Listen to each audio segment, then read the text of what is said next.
Pastor Michael's voice shattered the silence. "Are you this evil?" His eyes widened as he stared at David, who was no longer the man he once knew, his face twisted, his eyes dark and wild. "David, what's happening?" Pastor Michael's voice trembled. David gripped the pew in front of him, his hands shaking. He gasped for air, but only a guttural growl escaped. His body trembled, his skin paled, and his hands morphed into claws. "I'm sorry," he whispered, barely recognizable. "I don't want to be like this."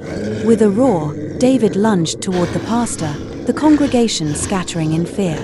Beatrice froze, her eyes meeting his. In that moment, David hesitated. "I'm sorry," he muttered, but the beast surged inside him. Exhausted, he collapsed on the floor, his body twitching. David could only bow his head in shame as Pastor Michael stepped forward. "David, what have you done?" I know you are enjoying the story already. Please subscribe to this channel, comment where you are watching from. It will make us know you better. God bless you. In the bustling city of Lagos, there lived a handsome man named David. Tall, with a charming smile and looks that captivated the hearts of many, David was the object of desire for every lady in the city. Some would offer to cook for him, wash his clothes, and even go as far as to offer their company in the most intimate of ways, but David would always reject their advances. He had his reasons, secrets that no one knew. Was David a friend to all? Yes. Did he show love to those around him? Indeed, he did. He was known for his kindness, always ready to lend a hand, offer support, and listen to the woes of those in need. But despite all his warmth, he carried a void within him. David had no family. He had lost his parents when he was just a toddler, and from that moment, his life took an entirely different course. He was taken in by the church and raised by its loving congregation. Though he was surrounded by care, he always felt the weight of being without a true family. As he grew, he became independent, eventually learning to fend for himself, but the ache of his secret never fully left him. David had a girlfriend named Beatrice, the only woman who had ever truly captured his heart, despite the secrets he kept hidden deep within. Beatrice was different from all the other women who had tried to win his affection. She was a devoted Christian, one who would go without food just to ensure she didn't miss a single church gathering. Her faith, her devotion, and her spiritual strength made David feel something he had never allowed himself to feel, a sense of hope and warmth he thought was beyond his reach. Despite the deep-rooted fears and unresolved secrets that weighed on him, David found himself admiring Beatrice with a sincerity that surprised even him. She was kind, gentle, and understanding, qualities that drew him closer to her. Yet, David's heart remained conflicted. While he loved her deeply, he couldn't bring himself to share the pain of his past with her. He wasn't sure if he could ever open up completely, or if he was even ready to let her in. David wanted to believe that, in time, he would be able to marry Beatrice, but his heart was still troubled. He continued to wait, searching for a way to resolve the inner turmoil that had haunted him for so long, hoping that one day he would find the peace necessary to build a future with her. David was a man of two faces. By day, he was the churchgoer, the quiet, kind soul who attended every Bible study, helped with church duties, and was loved by all. He prayed every 4 hours in church, interceding for everyone, including Pastor Michael. But deep down, David was like a hidden ant inside the church's wrapper, concealed and unnoticed, despite the warmth and care surrounding him. While everyone saw him as a devoted, upright man of faith, they remained unaware of the secret pain he carried within. He appeared to be part of the church's embrace, yet he remained distant, a beast suffocating the entire congregation. Pastor Michael, the wise and powerful leader of the church, often relied on David for help. They shared many conversations about faith, life, and the struggle between good and evil. But what Pastor Michael didn't know was that David wasn't the man he appeared to be.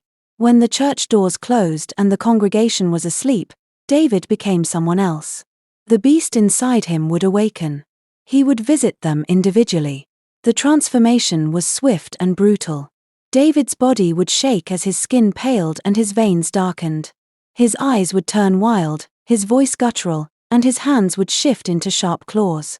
The once quiet and kind man was replaced by a creature that hungered for more than just blood, it sought revenge and chaos. By night, David visited the very people he prayed with in the day, and to them, he was a nightmare. He would slip into their homes, undetected, his shadow blending into the darkness. The members who had trusted him began to suffer strange misfortunes, accidents, sickness, and an eerie sense of bad luck. Some even spoke of nightmares, of a man with glowing eyes who visited them in the night. But the worst was the blood. Each night, David fed. He would sink his fangs into the necks of his unsuspecting victims, draining their life force. He didn't want to hurt them, but the beast within demanded it. They never remembered him. The next morning, they would wake up in their beds, confused, tired, with no idea what had happened. But they knew something had changed, something sinister was lurking just beneath the surface. Despite all this, David's heart remained conflicted. He despised what he had become, but the hunger never went away. Every day he would return to the church, to Beatrice, to Pastor Michael. They saw the man he used to be, but only David knew the truth. He was the monster stalking them in the shadows. Pastor Michael had begun to suspect that something was wrong. He'd felt an inexplicable sense of dread every time he entered his home at night, a coldness that seemed to settle in the corners of his room. The accidents in the congregation had grown more frequent, and some of the members had even been hospitalized, unable to explain their mysterious afflictions. But what Pastor Michael didn't realize was that the torment he felt was David. The beast craved the pastor's power, and every night, David would lurk just outside his home, watching the man who had once been his mentor. Pastor Michael had no idea the one person he trusted most in the world was the very thing causing him so much pain. It wasn't until one fateful evening that everything began to unravel. The Bible study had just ended, and the church was left with few people. Beatrice had no idea that the man she loved, the man she had trusted with her heart, had become something terrifying every night. David was sent on a mission to torment the pastor during the sermon, but as he didn't succeed, the beast in him began to torment him. Pastor Michael looked up from his Bible, his eyes narrowing as if something had caught his attention. "David, you've been quiet tonight," he remarked, his voice laced with concern. "Are you sure everything's all right?" David's heart skipped a beat. How much did Pastor Michael know? Was the pastor beginning to suspect something was off? "I'm fine," David replied, his voice trembling slightly. He forced a smile. "Just tired." The pastor nodded but seemed unconvinced. He didn't press further, but as he stood to leave, something strange happened. A flicker of unease settled over the room, a chill that ran down the spine. For a brief moment, David felt a sharp, familiar pang in his chest, the beast inside him stirring. David couldn't hold it anymore. He started manifesting and turned into the beast immediately. Pastor Michael's voice shattered the silence. "Are you this evil?" His eyes widened as he stared at David, who was no longer the man he once knew, his face twisted, his eyes dark and wild. "David, what's happening?" Pastor Michael's voice trembled. David gripped the pew in front of him, his hands shaking. He gasped for air, but only a guttural growl escaped. His body trembled, his skin paled, and his hands morphed into claws. "I'm sorry," he whispered, barely recognizable. "I don't want to be like this." With a roar, David lunged toward the pastor, the congregation scattering in fear. Beatrice froze, her eyes meeting his. In that moment, David hesitated. "I'm sorry," he muttered, but the beast surged inside him. Exhausted, he collapsed on the floor, his body twitching. David could only bow his head in shame as Pastor Michael stepped forward. "David, what have you done?" David lay there, trembling, completely powerless. The beast inside him strained to break free, and terror gripped every part of him. Yet, the monster only grew stronger with each passing second. Beatrice stood frozen, her eyes wide with shock, unable to process the horror before her. She had always believed in David, trusted him with her heart. But now, the truth she had feared most was laid bare. "David, what is this?" Her voice was barely a whisper, full of confusion and fear. The man she loved was no longer the person she thought she knew. He was a monster, a creature of darkness, and yet, beneath the terror, she still saw the man she had once loved. David's eyes locked with hers, and for a brief moment, a flicker of the man he once was shone through. His voice cracked, filled with despair. I didn't choose this. I never wanted to hurt anyone. Please, Beatrice, I'm so sorry. Pastor Michael stepped forward cautiously, his voice shaking as he tried to understand the impossible situation unfolding before him. David, this isn't you. You're not a monster. But you've got to tell me what's going on. What's happening to you? David struggled to speak, his voice breaking under the weight of his confession. It's the curse. It's something that's been inside me for as long as I can remember. Every night, I turn into this thing.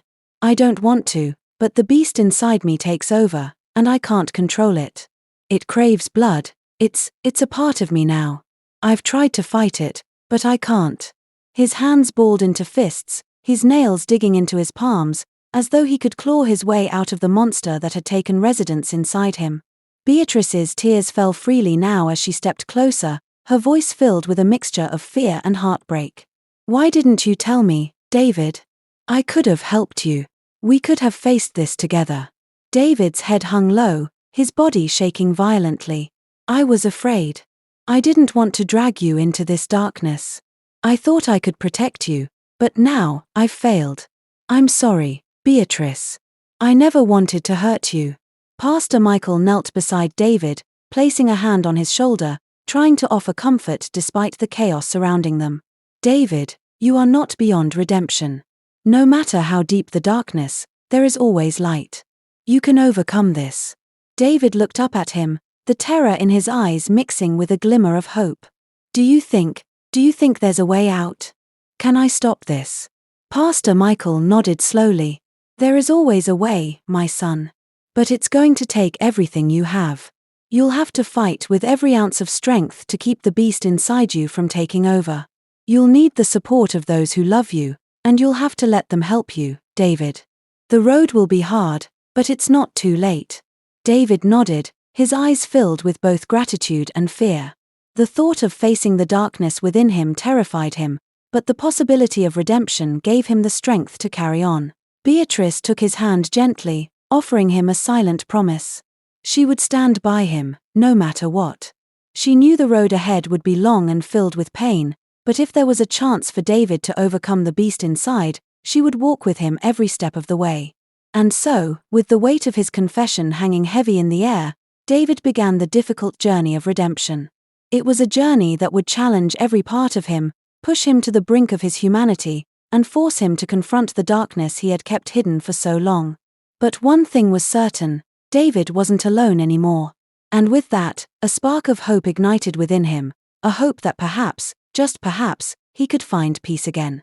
The road ahead was uncertain, but David was ready to take the first step. With Beatrice and Pastor Michael by his side, he would face the darkness and fight for the light that had always been within him. The sun had just risen, casting a warm glow inside the church. The city of Lagos was waking up, but inside the church, everything felt calm and peaceful. David stood by the altar, his hand resting on the wooden surface. It felt like the world was different today, like something heavy had been lifted. He wasn't sure how to describe it, but he knew one thing for sure, the beast inside him was gone. He was free. As he stood there, memories started to flood his mind. He thought back to when the beast first appeared. It seemed like so long ago, but he could still remember everything clearly. David's life had never been easy. He lost his parents when he was just a little boy, and that left a big hole in his heart. Imagine watching your parents die at such a tender age, not that you can be of help, but you are still just a little boy. The church had taken him in, and the people there were kind to him, especially Pastor Michael. But no matter how much love he received, that empty feeling never went away. When David turned 15, strange things began to happen. At first, it was subtle, just a lingering sense of darkness within him, like a shadow that refused to leave. It felt like something ancient, something deeper than he could explain, as though it were a covenant one made long ago by his grandfather. The feeling came often, persistent, knocking at the edges of his soul. But David couldn't understand it. He had no parents to confide in, no one to ask the questions that tormented him. Every time he thought of telling Pastor Michael, a voice would whisper coldly in his ear, "Tell him, and die." So, out of fear, David kept the secret buried. But the darkness didn't stop. It only grew.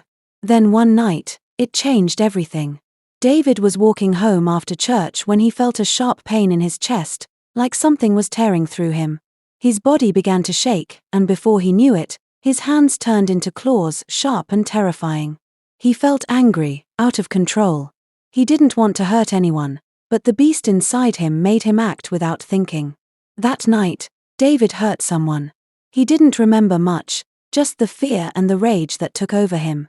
The next morning, he woke up confused, not knowing what had happened. But he always remembered the hurt he caused. As the years passed, the beast would appear sometimes, and David would wake up again not knowing how he had gotten somewhere. He tried to hide it, pretending everything was fine. He was a good person on the outside, always helping at church, always friendly. But inside, he was terrified of what he might do next. As he became an adult, he avoided all the girls who tried to get close to him, even though some of them were very kind and offered to spend time with him. He pushed them away because he was afraid of what would happen if the beast inside him took over while he was with them. He didn't want to hurt them or scare them. He couldn't let anyone get too close. But everything began to shift when David met Beatrice.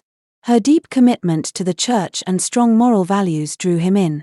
Inspired by her faith, he decided to pursue a relationship with her. From the start, Beatrice made her stance clear: there would be no physical intimacy before marriage. To David, that was a relief. It was exactly what he wanted. Their connection deepened, and the relationship grew stronger, grounded in shared values and mutual respect. For years, David carried that secret. It weighed on him, and he didn't know how to get rid of it. It was like a part of him that he couldn't escape. Then, last night, something changed. For the first time, David didn't try to hide anymore. He told the truth, and with Pastor Michael's prayers and Beatrice's help, he was set free. The beast inside him was gone. Now, David felt different. The peace inside him was real. The anger and fear that used to control him were no longer there. He was free from the curse, and for the first time in a long while, he could feel hope. David stood there for a moment, thinking about everything that had happened. The pain, the fear, and the guilt were still in his heart, but they didn't rule him anymore. He had been set free, and that was the first step toward healing. He looked up at the light coming through the stained glass window, and for the first time, he felt the weight of the past lifting off his shoulders. David wasn't the same person he had been. He was new, and for once, he could breathe easy. Did David end up marrying Beatrice? No. Why? Keep watching the story. One early morning, as David was getting ready for a prayer meeting at church, Beatrice showed up unexpectedly. She looked at him and said, "My son, I have something to tell you." David froze, confused. "My son." It sounded strange, almost absurd coming from Beatrice. But he brushed it off, thinking maybe it was just one of her playful expressions. But then she repeated, more firmly this time, "My son, I have something to tell you." Curiosity got the better of him, and he gave her his full attention. That's when she said it. "David, I'm not Beatrice. I'm Jessica, your mother." Then she called his father's name, using the same affectionate tone she used when David was just a baby. In that moment, everything shifted. David's heart raced. It wasn't just her words, it was the way she said them, the tears in her eyes, the tone that stirred something deep in his memory. He knew. This was his mother. She broke down in tears. "I'm sorry, my son," she cried, "for everything I made you go through. I never wanted to leave you alone in this mess. That's why I took the form of a beautiful girl, to stay close, to help, to see if somehow you could be delivered from this torment." Then her voice grew heavy with guilt. "I'm the reason you're suffering. I chose to serve the Christian God and refused to bow to the gods of our forefathers. That disobedience cost me and your father our lives." She wept harder. "I thought that after our deaths, it would end, that the darkness would leave you alone. But I was wrong. It didn't stop. It chose you." David stood in stunned silence, the weight of his past torment and suffering pressing heavily on him. But he knew he had no choice but to stay strong. At last, he was free. As he reached for his Bible on the table, Beatrice vanished without a trace. David felt the shift instantly. But he wasn't troubled. There had been no inappropriate behavior between them, and he knew this was part of a larger plan. In that moment, he silently thanked God for the clarity that he had never married his mother. Still grappling with the events, he made his way to church. In the quiet refuge of Pastor Michael's office, he poured out his heart, explaining everything that had transpired. Pastor Michael listened patiently, offering a comforting smile. "My son," he said gently, "remember, all things work together for the good of those who trust in the Lord. You are free now, David. Be at peace, and know that God has a purpose for everything." David nodded, feeling a sense of relief wash over him, knowing that the worst was behind him, and the path ahead would be one of healing. Please subscribe to our channel if you're enjoying this journey of redemption and transformation. Make sure to subscribe to the channel. Let us know where you're watching from in the comments. We love hearing from you. Thank you for being part of this incredible story. God bless you.